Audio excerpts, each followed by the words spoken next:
And welcome into the Bobby Carpenter Show. Excited to have you in here. Big week of football this weekend. Super excited for it. We've got some big games, maybe not quite as good as last weekend, but here's the best part about college football. It never ceases to disappoint, Schlegs. And so to do that, we bring in our guy, Mr. Ben Scott Stevens, the man with 3 first names, who's tremendous, fantastic. And Ben, last week, did it challenge your soul as a human as to what you know about college football?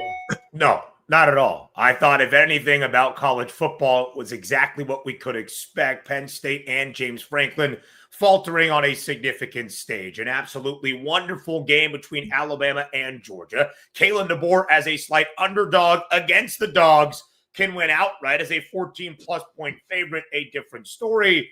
And as we have known since the beginning of 2024, and frankly, years previous to that, your Ohio State Buckeyes are the gold standard when it comes to playing defense in this sport. They are the best defense in the country for a second consecutive year. And I think I shared with you guys early on, I had some questions, perhaps, not concerns, but just questions of a new defensive play caller in Matt Patricia at this level, taking over for a reworked defense with the 8 guys that were drafted in the NFL from last year's national championship winning team. And they have not missed a beat whatsoever. They are stingy. They are strong. And even if you get near the red zone or the goal line, it does not mean you are going to go home with a score. What a performance by the Buckeyes on the road in Seattle.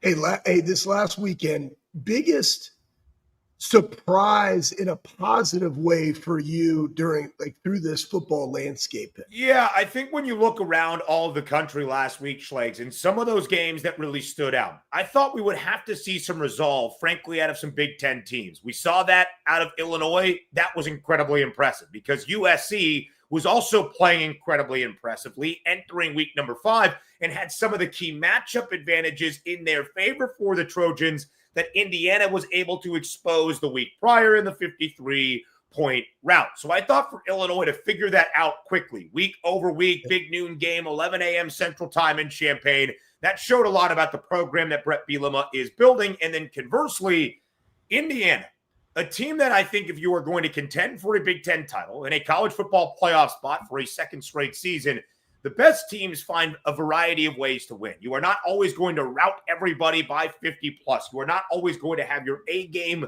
offensively. So in that difficult spot in Kinnick, to find a way to win when it seemed as though trailing in the fourth quarter, the costly interception out of Fernando Mendoza, that was Hawkeyes football, to still find a way to pull that out and win outright, I think it shows a lot about those 2 very good teams in the Big Ten as well.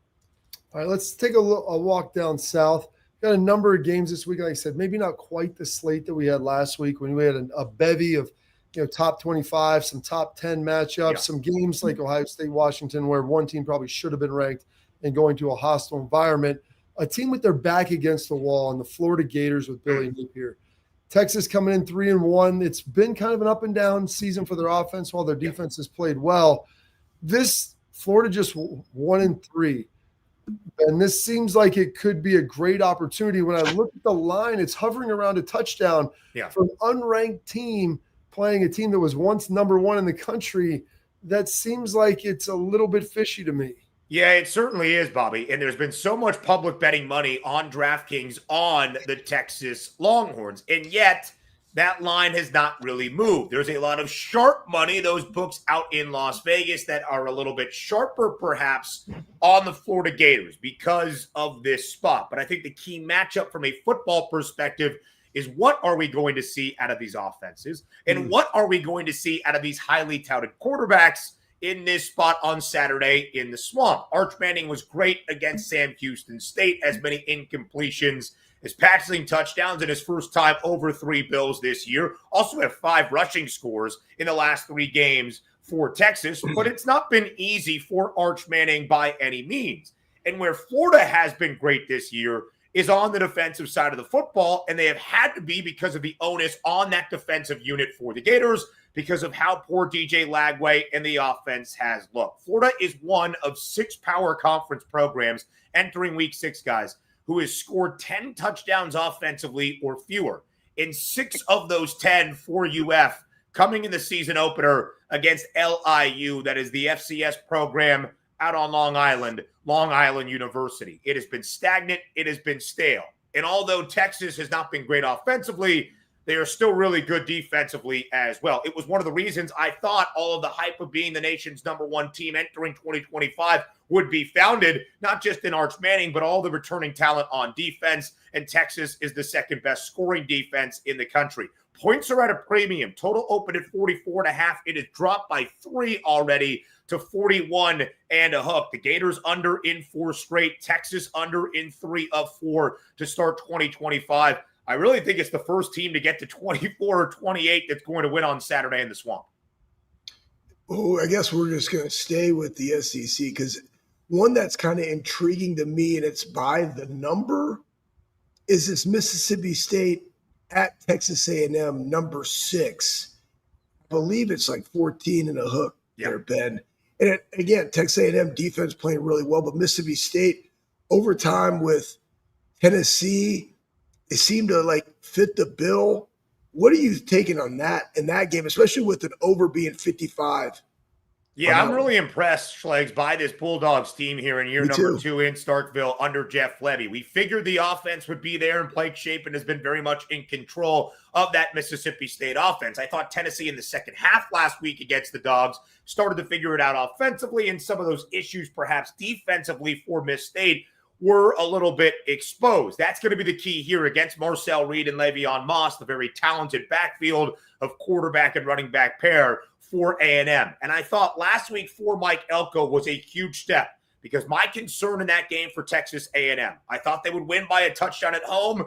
Basically, they did. But it was just a one-possession game right around that number, opened at 6, closed at 7, depending on where you got it, either a push or a cover against Auburn, because of what the Tigers can do on the ground with Jackson Arnold and Jeremiah Cobb. And the weakness for the Aggies so far, which is not necessarily the case for Mike Elko coach football teams, especially defensively, had been up front in replacing all the talent that left for the National Football League at the end of 2025. So for Texas A&M to really contain Auburn and look stout defensively, it's just kind of a tough spot for Mississippi State. I think they can stay within the number. They are perfect against the number as an underdog this year. I do think Texas A&M wins by at least double digits. Is it 10 to 14 or is it 2 touchdowns plus? I think that's the question in College Station.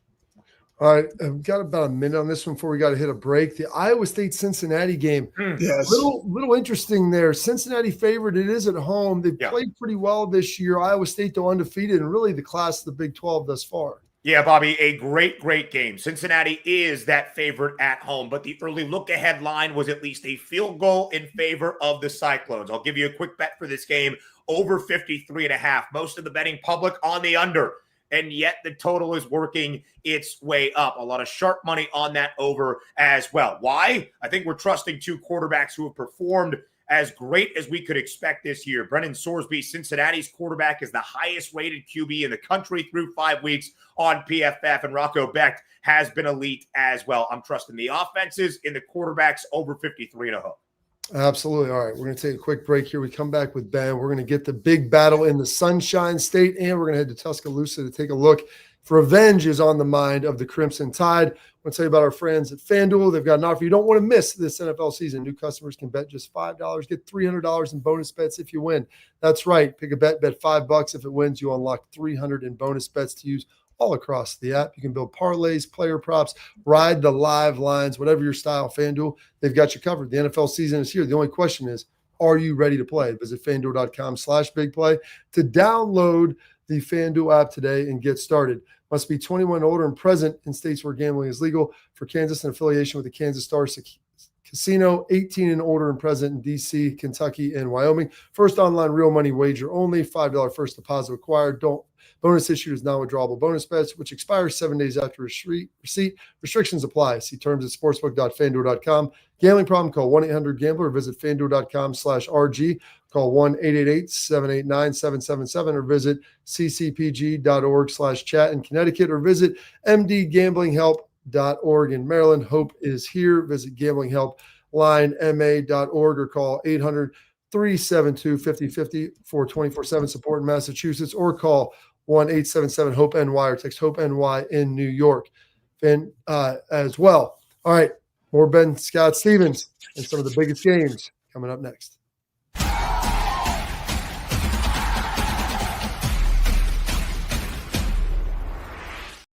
Creative, experience, results.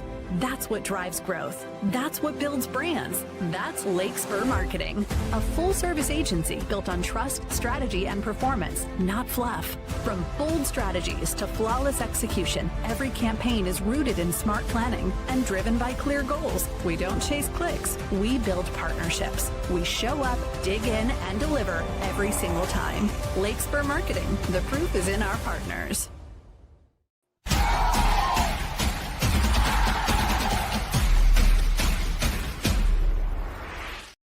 All right, Ben Scott Stevens here with us. The two biggest games of the weekend, and maybe we'll get a little taste of the Ohio State Gophers as well at the very end. But Nashville, Tennessee, that is. The Vanderbilt Commodores will be heading to Tuscaloosa. They got the win last year, Ben, at home. Diego Pavia not backing down from this one, leaning all into it. Bama double-digit favorite in this game, but Vanderbilt undefeated 5-0 this season. Yeah. They got another upset in them. It's really interesting, Bobby, because I don't think that Vanderbilt is considered your typical underdog in this David versus Goliath atmosphere like last year was, winning outright at home in Nashville. It's a 23.5-point underdog. The first time the Commodores had beaten the Crimson Tide in 23 tries, or in 24 tries dating back to 1984. This is the first ranked versus ranked top 25 tilt between Vanderbilt football and Alabama football since 1937. And I think it is deserved. Vandy has been one of the most elite offenses in the country. In fact, through 5 weeks, it's Vandy and their in-state and in-conference foes in Tennessee that have tied for the most touchdowns scored offensively with 33. Diego Pavia has been playing incredibly well for everything they are doing offensively. And we did see Alabama against the mobile quarterback in Tommy Castellanos for Florida State in week number 1 have some issues. And that was the Gus Malzahn offense. It's slightly different for Vandy, but they gave up, Alabama that is, 230 rushing yards on the ground in that game against FSU. That's a very similar focus for the Commodores in this spot. But the key for me, if Vandy is going to stay within striking distance, keep this one possession really through the entirety of 4 quarters, is containing Ty Simpson.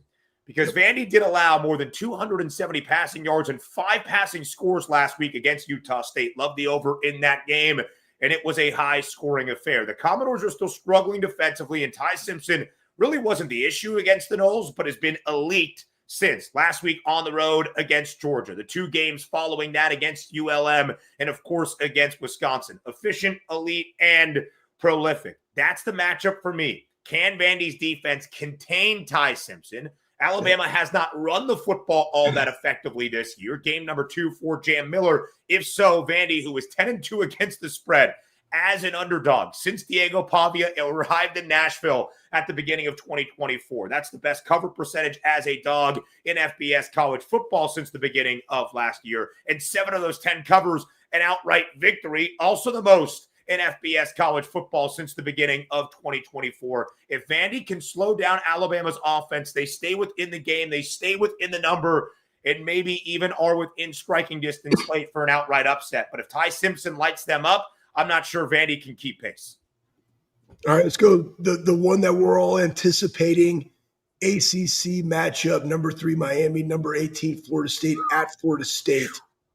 Ben, break this down for everybody because this is the one we want to watch. Yeah, Schlegs, it's an interesting spot, right? Just from the betting and handicapping perspective, let's start there because I think if you have watched these 2 teams, Miami looks like maybe the best team in college football, and really the improvement defensively has been key for the Hurricanes. Florida State loses in overtime against UVA last week in Charlottesville, but they were pretty hyped as the number 8 team in the country entering week number 5 as well. So as we could expect, most of the public betting handle on Miami early, but the line on Sunday opened at 5.5 in favor of the Canes on the road in Doak Campbell.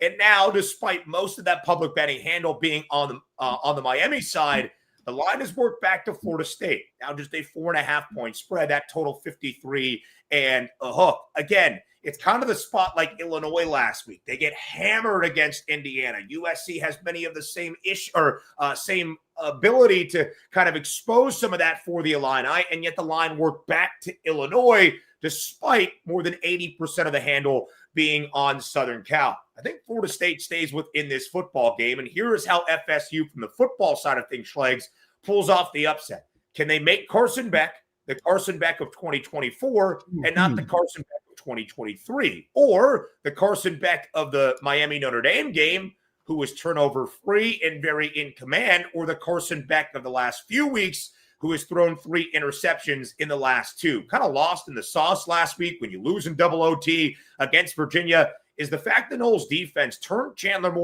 Morris over 3 times, 3 interceptions. They can be a ball-hawking team, one of 24 in FBS college football with at least 6 interceptions so far in 2025. Can Florida State, in that raucous environment in Tallahassee on Saturday, create some chaos for Carson Beck? If so, I think we might see an upset for Florida State. I still lean Miami because of how great they have been defensively. And if you are going to beat Florida State, you must contain the run. Welcome Ruben Bain Jr. and Akeem Mesidor up front for Miami. And this Corey Heatherman defense that has been outstanding so far this year. But if Florida State pulls the upset, it is putting Carson Beck in a turnover-worthy circumstances and taking advantage. I like that. All right, in the last minute or so, what do we have here? Minnesota, Ohio State. Almost 3 touchdown plus line for the Buckeyes. Gophers edging out Rutgers last week. Yeah, really good bounce back for Minnesota as well, Bobby, as we discussed with some of those other Big Ten teams, kind of showing that resolve and resilience. It's what PJ Fleck has done so well with his program in the Twin Cities. This is just a tough spot for all the reasons we highlighted Ohio State's defense to begin. I'll give you one stat because it stands out to me more than any in college football at this moment. Since the start of 2024, Ohio State's defense, now in 20 total games, that's what happens when you win a national championship, has only allowed 45 red zone attempts to their opponent. In those 45 red zone attempts, Ohio State has only given up 16 red zone touchdowns. No other FBS program in the last year, since the start of 2024, and nobody has played more games than the Buckeyes, has allowed fewer than 19 red zone touchdowns. Can Minnesota find some points? I'm not so sure. Gophers team total is 9.5. You're talking about a touchdown and a field goal to get over that. Maybe Minnesota's first half team total under 5.5 if they can squeak across a field goal early. The biggest issue for the Golden Gophers, and Minnesota did not receive a great update early in the week from PJ Fleck, is the health of their star running back in Darius Taylor, who has missed the last 2 for the Gophers. And it wasn't exactly like, yep, he's practicing and he'll be ready for Saturday against Ohio State in Columbus. Greg Lindsey, Minnesota's quarterback, has been sensational. But can Minnesota even get to 10 points to even keep this game remotely competitive against the Buckeyes? I have my doubts early in the week. It'll be tough, Ben. We thank you for joining us every week. Great job as always. Look forward to talking again next week. Thank you guys so much for having me. Talk to you soon. There he is, Ben Scott Stevens. Great job there. Give him a follow on X. Attention parents and athletes, protect what matters most with Export mouthguards, trusted by professional athletes, designed by NHL team dentists. Export mouthguards are scientifically tested to absorb those high-impact hits. They'll protect your teeth and brain. They feature 3 layers of advanced protection, including patented use of carbon fiber. They 3D print that bad boy right to your grill. More protection, better performance, max comfort, and clear communication. Don't take chances with your safety. Go to exportguards.com/Bobby today and save 15% on your order and protect what matters most. More of the Bobby Carpenter Show and the top 20 undefeated teams coming up next.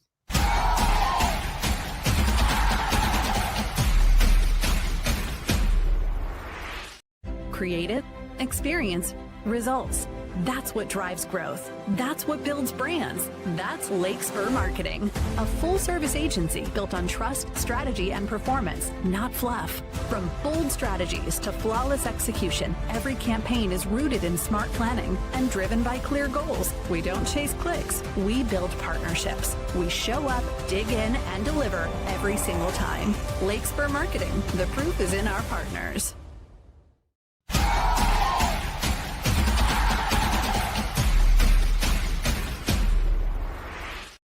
All right, welcome back in to the Bobby Carpenter Show. And listen, Fox College Football put out, there's only 20 undefeated teams remaining in this 2025 thus far. And listen, Not all of them are ranked. There are teams that are ranked in the top 25 that have lost games.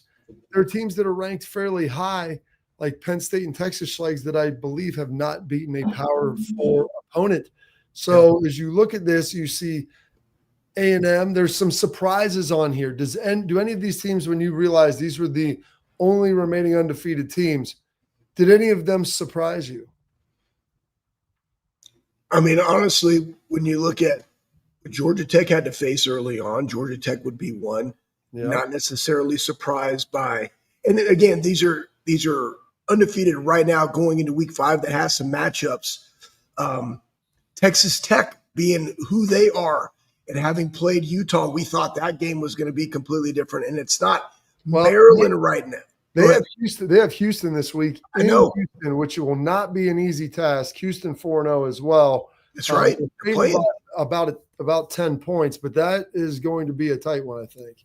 And then you got Maryland at Washington this week. How does Washington bounce back? And then they got to go coast to coast, right? And we talk about that effect in the Big Ten.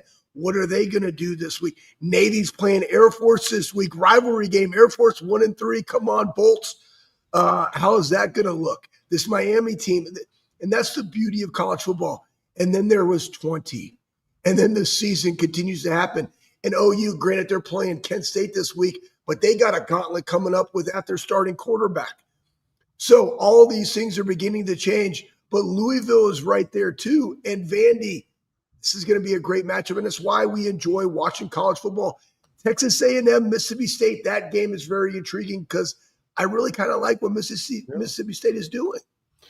It's going to be interesting. Memphis with their big victory over Arkansas, which that was big. Bobby Petrino taking over and Sam Pittman getting fired. North Texas is a surprise, Bob. North Texas. The screaming Eagles, baby. You know, and some of it goes into your scheduling and how hard were the teams that you scheduled. And you look at like Penn State, you then question their strategy. They did not play a Power 4 team in the non-conference, had a bye week before they played Oregon. Were you battle tested coming into that game? You know, would it have been better for you to play, you know, a mid to upper tier ACC or Big 12 team prior to playing in Oregon? And yeah, I understand they didn't know probably their conference schedule when they're setting their non-conference years ago. But you look at it like, would it have been better for them to play a team like a Virginia or a team like, I don't know, maybe not quite a Utah, but maybe a Houston or someone like that that's going to challenge you some. So then when you get to the end of the game, maybe you're a little more prepared. But I mean, you watch them, they did make some plays and did some things down the stretch that were very, very impressive. I think Miami being on that is impressive because you look at who they beat. I mean, they beat Notre Dame in that shootout to start the season. That's one that you looked at and said, okay, that could have gone either way with it. And then Vanderbilt, Schlegs and the Commodores, like they've got a big one, obviously, against Bama this week, which is going to be fantastic. And you love Diego Pavia, Schlegs. This dude's coming out. Who's the what's the comedian's name? Theo Vaughn. I mean, he said Theo Vaughn, if they won, he could date his mom. He'd be dating Diego Pavia's mom. He's always wanted to date a nurse. You know, why not? And then they said she got pregnant. I don't know if that was The Onion or if that was real, but I mean, all they're doing is winning games. Charge it to winning. Hey, you know, Bob, another one, and again, we're talking about Coach Campbell, Mount Union guy, Ohio guy. It's Iowa State, man. They're undefeated, and you played Kansas State. Good competitive game. I think that was over in Ireland, if I'm not mistaken. Yep. You beat Iowa again at home, 16-13, and that game is, again, a rivalry game. Beat an Arizona team that is pretty good. They're 3-1. So, to me, though, when you look at Iowa State in the Big 12, it's the consistency factor, and they got themselves a matchup at Cincinnati this week, which will be a good one. It will be. Cincinnati's only lost on a tight one coming against Nebraska where they had some opportunities to win that game. They did have opportunities that game. I think that was the one that was at Kansas City. It was supposed to be in Indy. Yes. And then Indy sold the rights to Kansas City. I told you, Schlegs, we should get into the business of buying up these non-conference games. We'll find some futures, find some young coaches at teams that look like they're on the rise, schedule a big non-conference game like 2 or 3 years out. We'll buy the rights up to it, and then find a way to sell that thing off without even producing it. I'm telling you. Play it down there. bets or something. You know what I mean? Yeah, we'll set it up. Maybe we'll even build a stadium and just host them in there. I don't know. Listen, the weather is changing, and with that, you're going to need the outdoor apparel. The best apparel you're going to find, our friends at Backer, bckr.com. Premium Buckeye jackets and hats. They got all kinds of college football gear, though, all across the landscape. It's wind gear, it's rain gear, it's cold gear. It's high quality. It looks great, and it feels great. It's stuff you want to wear, like the high-quality fishing, skiing, golf, hunting attire. It checks all the boxes for you. It's got loads of features. So go check them out, bckr.com, and use promo code, all caps, BOBBY, at checkout to be able to get free expedited shipping. And that's backer, bckr.com. So thanks for watching the show with our guy, Ben Scott Stevens. We're going to keep this thing rolling as well. This is the Bobby Carpenter Show, so stay locked in as we keep previewing all the best college football games.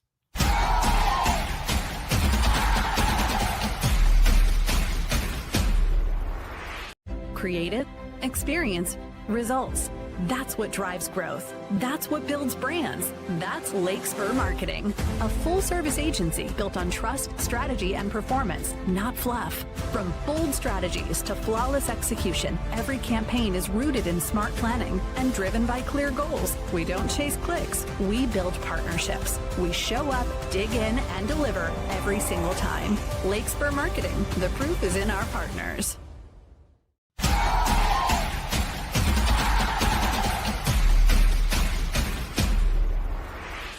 Welcome back into the Bobby Carpenter Show. We've got our Lift It and Leave It coming up, and it's our headlines brought to you by Lake Spur Marketing, a full-service ad agency built on trust, strategy, performance, from digital placement to the broadcast buys to the creative. They handle it all for you.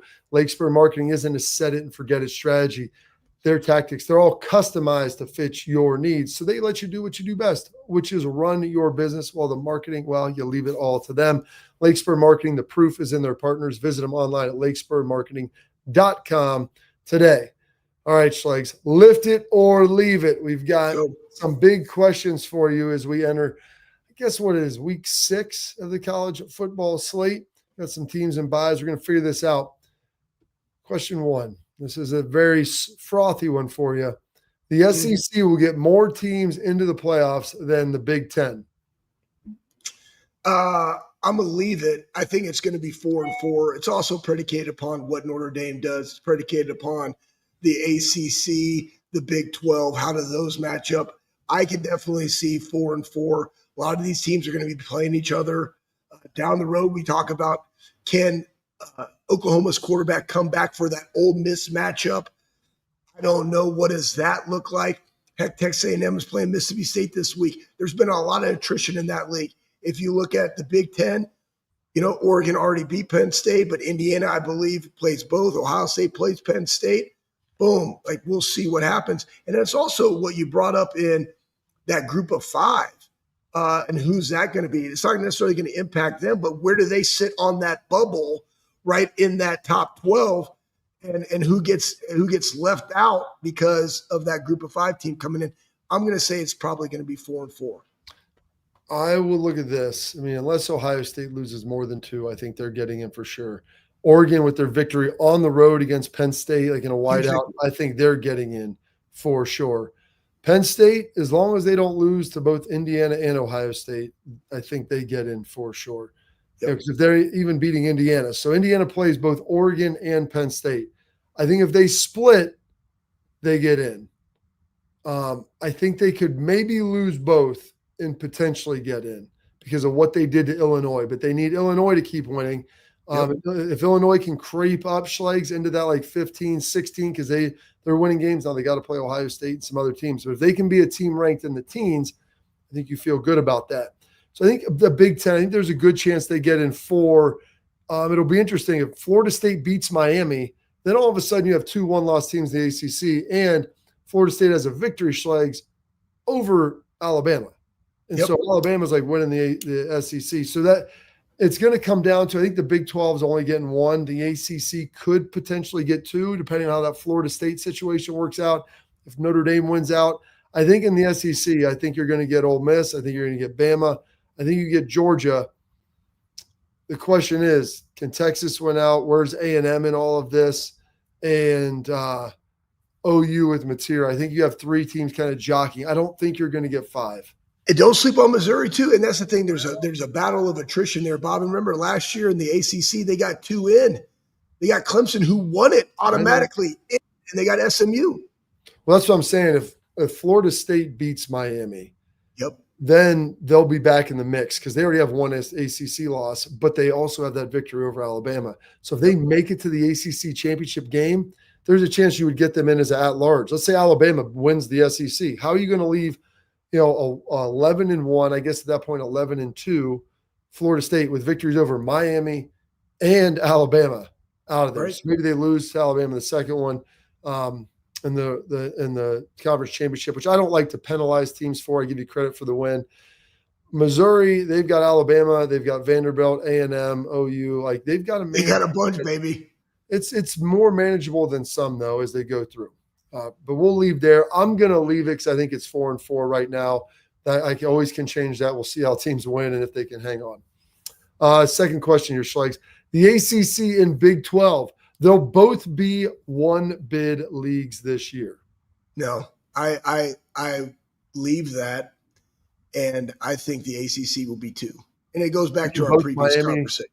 You think both Miami and Florida State get in? I think Miami and Florida State. And you How still about Georgia Tech? Ooh. Can I interest you in a Miami and Georgia Tech argument, Schlegs? I don't know. I'm gonna have to go back and look at this guy. I'm gonna go look right now. Georgia Tech. I'll give you a little Tech. I'm looking it up. They beat up Clemson. They still got be very Georgia good at the end of the season. So that's the thing. Last year, Schlegs, they played Georgia. I don't know if it went to overtime or not, but it was a close game. I think it did go to overtime. I think it did. You're right. They played them right down to the end of that thing. It was wildly impressive. If they can play Georgia tough, I don't see a team on the rest of their schedule that they're not going to be favored against. You know what? I'm going to tell you what their schedule is right now, Bob. I'll tell you. I got it pulled up. Virginia Tech, Duke, Syracuse, NC State, BC, Pitt, and then they finished the year with Georgia. Like, it's a manageable schedule for them. That's the thing. If Miami loses to Florida State, then you have Virginia, Miami, and Florida State all with 1 loss. Georgia Tech doesn't have to play any of those guys. They could go undefeated. That's the problem with these crazy deals. As Pat threw in there, Georgia Tech was up 17-0 at half last year. I knew that they oh my gosh, they blew the game. It was disgusting. I remember that.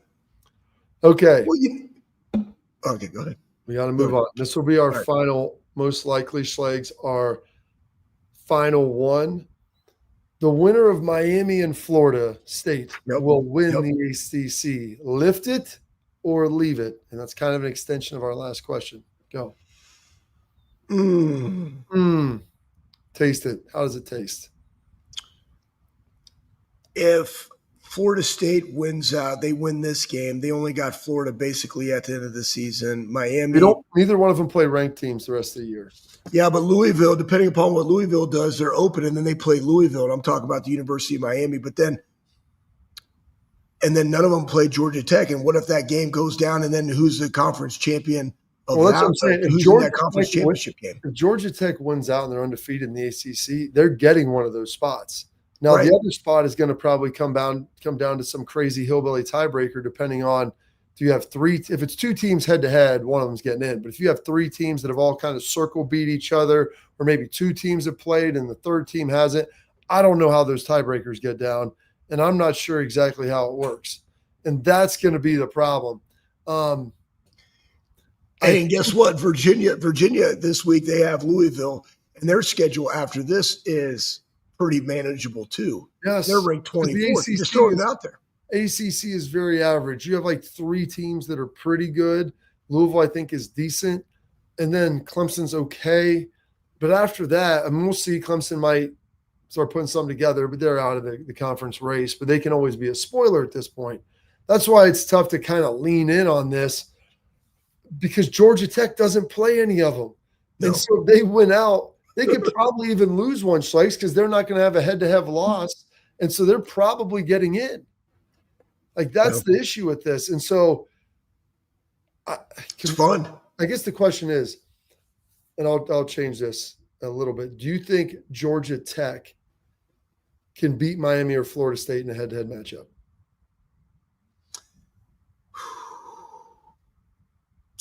man, they are good at doing what they do.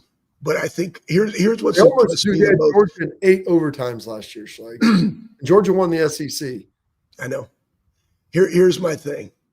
I think Miami right now, if Carson Beck plays a clean game, and I'm talking the turnovers because that's what gets people hanging around, their defensive line is very, very good. And so I'm going to lean more on the defense than what I see. What's that? Better than Ezra Good? I think that they could potentially beat Florida State because we saw in that Virginia game Florida State get beat up front. Yeah.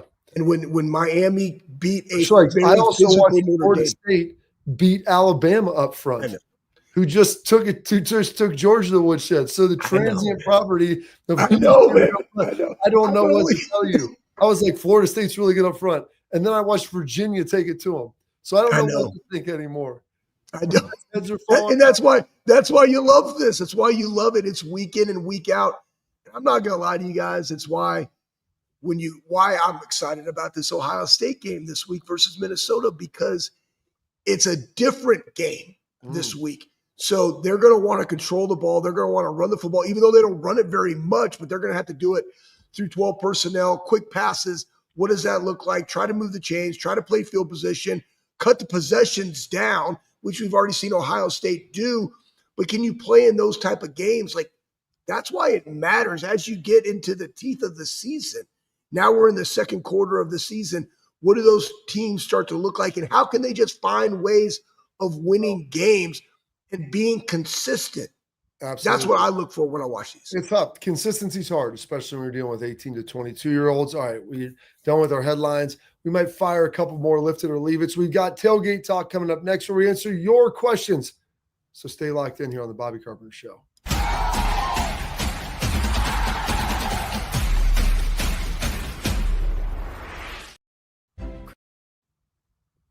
Creative, experience, results. That's what drives growth. That's what builds brands. That's Lake Spur Marketing, a full-service agency built on trust, strategy, and performance, not fluff. From bold strategies to flawless execution, every campaign is rooted in smart planning and driven by clear goals. We don't chase clicks. We build partnerships. We show up, dig in, and deliver every single time. Lake Spur Marketing. The proof is in our partners.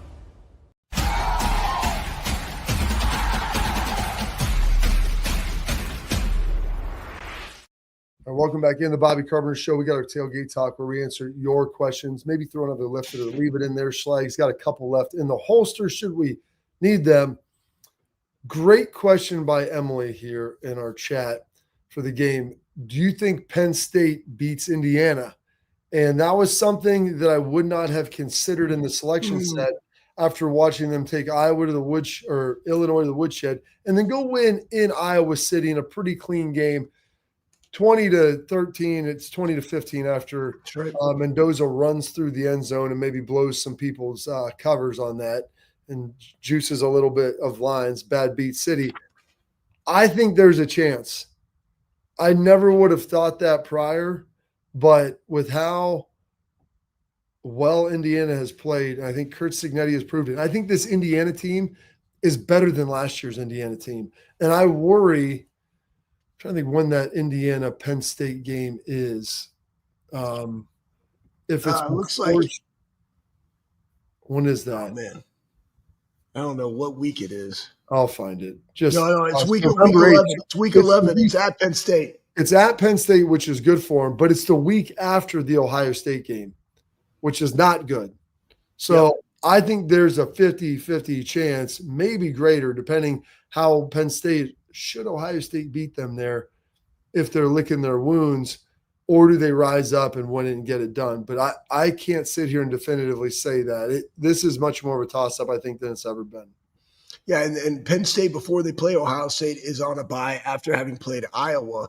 But you're right, Bob, man. Going to be two physical games back-to-back, Ohio State, Indiana. Indiana, though, being at home. How do you feel coming off of a bye week, then potentially coming to the shoe, getting beat by Ohio State, then having to go back to Penn State? Again, another top 10 matchup, potentially, with an L. What do you do? Backs them against the wall. How do they come out and respond? That's what will determine that game. Okay, a couple other really good questions in here, Schlegs, that we'll be able to dive in on this. One from our girl Asian Posh, which is great. Will Big Ten refs open mic it like the ACC refs? Hope so. I love that question because that's one of the great features, I think, of watching ACC games on ESPN, and that was a conference decision that they made. It's really cool because you get to listen to them talk through the whole review. So while you may not agree with what the answer they give, you get to at least hear their logic more than the guy didn't complete the catch or didn't have a foot down or didn't whatever. You're watching them like, is it down? Is it not? Can I tell? Is it certain? Can we overturn it with this? I hope so. Yeah. It's one of those things where I wish we had this in that Clemson Ohio State matchup that year. And to your point, Bob, at least you know what they're looking at. I mean, heck, open it up for all things targeting. That way you can at least understand what they are saying matters in the rule. Was this the crown of the helmet? Was this the front? Was this the hairline? Where was it inflicted? Okay, it ricocheted off of a shoulder pad into the helmet. Whatever the case may be, I like the transparency so we all know what they're talking about. I think it's great. It actually keeps you tuned in. Oh, yeah, because that way you're not like drifting away. It keeps you locked in. Like you can go to a commercial and come back, but then show us the best parts of the review and like what they're talking about. That way I don't want to leave the game and it's more exciting. Another great one from Troy. Did you two ever think there would be a day where Indiana was a legit team? So they've been a legit team, I think, 2 years in a row. To be a legit program is much harder. And this is what they're battling. And we'll get into this in a future show where the Big Ten's looking at bringing on private equity to the tune of like $2 billion, what that could potentially mean. It's a big discussion that we're not going to get into today because we got a game here coming up shortly. And I'd like to focus on the actual football on the field. But how that's going to impact the landscape of college football, and had a great conversation with Tress on Tuesday afternoon over there at practice talking about it and just the ramifications of what that would mean of like for a super league and everything else. But I never thought Indiana would string together 2 really solid years in a row. And it looks like they're on pace to do this. Like, I don't think that they're going to fall apart. And they're going to be in this college football hunt at the end. Here's the thing. I think when you got Kurt Signetti, he came over. He brought some of the guys that he wanted that understood his culture. He's done a great job of, bringing selected people in, and he's developed. And when you lose a quarterback and bring in another quarterback, and to still have the same success, and then again, how do you still win in college football in the NFL game? You win with defense, and their defense is playing at a really elite level. The consistency of what a program is, Bob, is like, to your point, much more difficult, right? Somebody tweeted out the consistency of Ohio State when your floor was at a 2011 6-7 over the last like 25 years, right? That's consistency, okay? But to allow a team to elevate quickly, kind of like what we're seeing at Texas Tech, right? You can do that through NIL and the portal. And I do think it is good. And no, I never would have thought that, but I'm happy it's here. Yeah, it's been very, very impressive. And so the question is, like, I always do this, and this is kind of Indiana, because they've been kind of a Big Ten bottom dweller. I mean, I'm not breaking any news with that, Schlegs. When we start talking about, because there's a lot of people asking questions about private equity and how that's ruined a lot of things. Here's the problem is the way the TV deal is structured. Fox has like 51% of the rights. And so that's why Ohio State is playing whenever, wherever. They're playing Illinois at big noon again in Champaign next week. You're going to see, obviously, this weekend's game against Minnesota. They're putting Ohio State at night against Minnesota because NBC needs that window filled with a bigger game, and they can't find anybody else. And so, like, the failure of how they've structured some of this has been brutal. And Indiana is one of the few schools – spent way too much time on Indiana in this show, but the last couple of years, they've invested in football. They had $85 million in their TV deal. have you invested in football? Like, what has Purdue done with that money? What has Maryland done with it? What is Rutgers done with it? What the hell is UCLA doing with it? Like, those are the questions that you start asking. Like, you're getting the same share as Ohio State. Now, it's Ohio State and Michigan and maybe Oregon and Penn State. They get more money outside of that because of their sponsorships, their donors, and things like that. Yes. But you're getting $85 million. Like, how have you not been better than Boise State? Like, that's the question. Like, could South Florida go beat Rutgers? Ohio University should have beaten Rutgers. Like, that's real. Yep. Now, and they did beat West Virginia, but like that should never be the case. And so, like, those are some of the questions that you have to start asking when you get into this. And when you bring in people and outside stuff, you lose control. And I know that Ross Bjork and President Ted Carter at Ohio State are trying to get back some of that control, but the reality is you're locked into the deals that you have. How do you structure the deals moving forward? And so we'll get into that more in the future. Just wanted to touch on that a little bit here. We're going to wrap up the show here coming up with some of Schleg's parting thoughts and side nuggets. Maybe some of the best thoughts here for this college football weekend. All that coming up next on the Bobby Carpenter Show.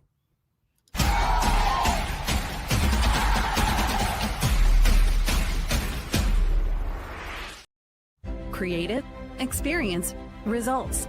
That's what drives growth. That's what builds brands. That's Lake Spur Marketing, a full-service agency built on trust, strategy, and performance, not fluff. From bold strategies to flawless execution, every campaign is rooted in smart planning and driven by clear goals. We don't chase clicks. We build partnerships. We show up, dig in, and deliver every single time. Lake Spur Marketing. The proof is in our partners.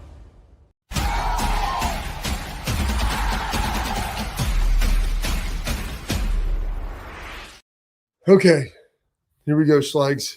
Let's give us some of your little side nuggets and everything here. We got plenty of time to let you roam and explore. So what do you want to Oh my gosh. Hey, go ahead and play that clip that I put in there about competitive stamina, because I think this is important. So this is Virginia's coach talking about competitive stamina. And again, they had that overtime win over Florida State. Go ahead.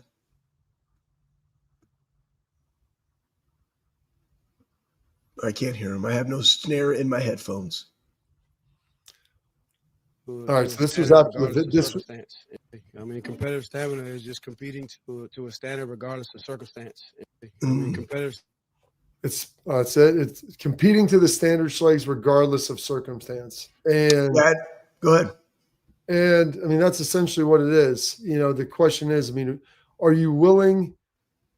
And I always ask, you know, the kids I coach this, I'll ask any player this in the world, like, are you willing to play or invest or pour yourself out when you know the outcome's already predetermined?